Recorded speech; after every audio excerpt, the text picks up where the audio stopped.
بسم اللہ الرحمن الرحیم۔ مدینے میں منافقین کا ظہور۔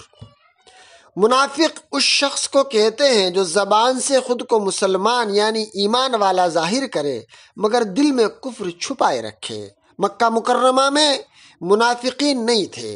جب مسلمان ہجرت کر کے مدینہ آ گئے تو اسلام بہت تیزی سے پھیلنا شروع ہو گیا، صورتحال بدل گئی، مسلمانوں کو طاقت حاصل ہوئی اور دو طاقتیں ابھر کر سامنے آئیں، ایک طرف مسلمان تو دوسری طرف کفار اور مشرکین۔ اس موقع پر منافقین کی ایک تیسری جماعت بھی ابھر کر سامنے آئی جو ظاہری طور سے اپنے آپ کو مسلمان کہتی مگر دل میں کفر چھپائے رکھتی۔ وہ جب مسلمانوں سے ملتے تو کہتے کہ ہم ایمان لے آئے ہیں، مگر جب اپنے کافر دوستوں سے ملتے تو کہتے ہم تو تمہارے ساتھ ہیں، ہم تو مسلمانوں کو بس دھوکے میں رکھے ہوئے ہیں۔ ان منافقوں کا سردار عبداللہ ابن ابی تھا۔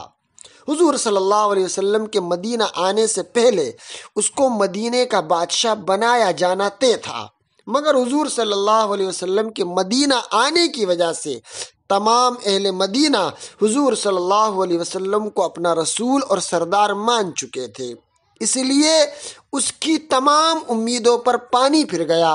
اس کو بادشاہ بنانے کا معاملہ سرد پڑ گیا، جس کی وجہ سے اس کے دل میں حضور صلی اللہ علیہ وسلم کے خلاف کینہ اور حسد پیدا ہو گیا۔